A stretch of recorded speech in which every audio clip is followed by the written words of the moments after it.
Bonjour à nouveau dans votre chaîne EduCap de l'éducation et de la formation à distance. Aujourd'hui, je vais vous présenter un nouveau cours intitulé Cycle de vie du produit.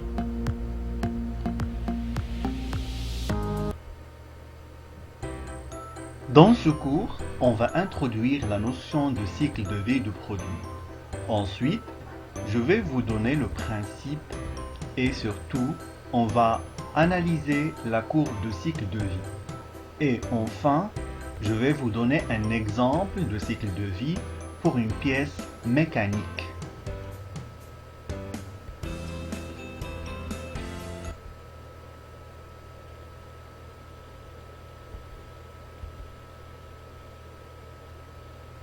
Le cycle de vie d'un être vivant intègre l'ensemble de tous les événements biologiques qui se produisent au cours du développement d'un organisme vivant de sa création à sa mort. L'homme suit ainsi un cycle commençant par la naissance, ensuite la croissance, la reproduction et enfin la mort.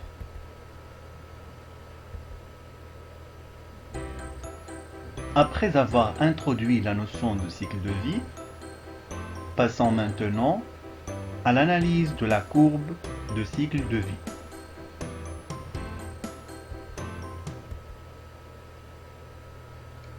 La courbe de cycle de vie, c'est une courbe qui représente le changement des ventes en fonction du temps. Est un outil d'analyse des ventes d'un produit sur un marché.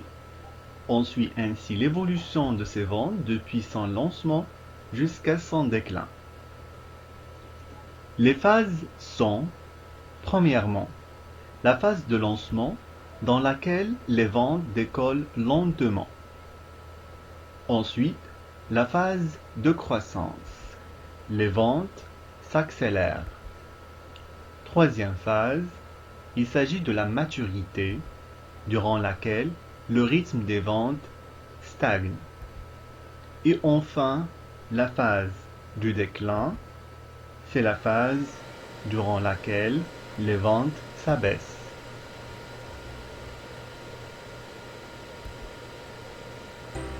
Dans ce qui suit, un exemple de cycle de vie d'une pièce mécanique.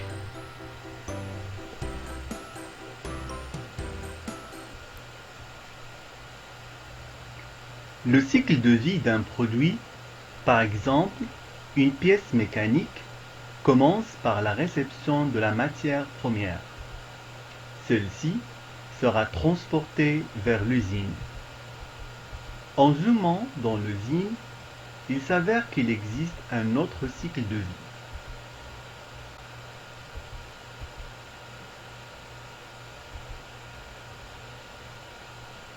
Ce cycle de vie commence par l'expression du besoin. Ce besoin, exprimé dans un cahier des charges, ce qu'on appelle le CDC, est traité par le service commercial. Ce dernier l'étudie et le transmet au service bureau d'études. Cette phase, on l'appelle la conception du besoin. La tâche du service du bureau d'études est très importante. On traduit le besoin qui était sous forme de texte, CDC, en un dessin technique, sous forme de dessin d'ensemble. Ce dessin sera ensuite décortiqué en un ensemble de dessins de définition, autrement dit, le dessin de chaque pièce qui constitue le mécanisme complet. Après cette étape, vient l'étape de l'industrialisation, qui consiste à fabriquer l'échantillon. Pour ce faire, il faut établir un dossier industriel contenant, entre autres, deux documents essentiels, à savoir la gamme d'usinage et le contrat de phase. L'étape qui suit est la production qui est différente de l'industrialisation. dans laquelle le service de production prend la relève. Il fixe l'objectif d'atteindre un nombre de pièces, ce qu'on appelle l'objectif de production. Ceci ne peut être fait qu'après l'étape de validation de prototype. Et bien sûr, il ne faut pas négliger bien sûr la notion de qualité.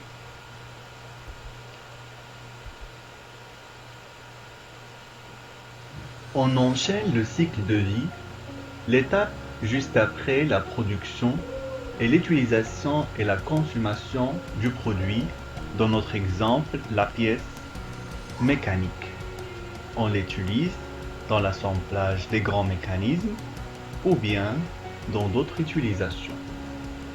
Enfin, le produit termine son cycle soit dans la poubelle ou bien il peut être recyclé.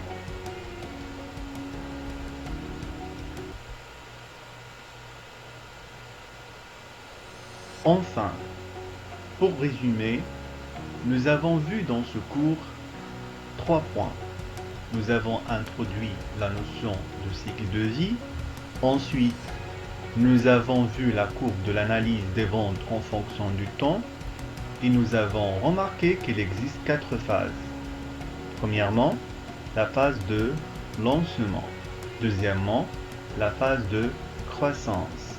Troisièmement, la phase de maturité et enfin la phase de déclin. Également, nous avons vu un exemple dans lequel nous avons analysé le parcours depuis la réception de la matière première jusqu'à la fin d'une pièce mécanique. Merci de votre attention et à bientôt.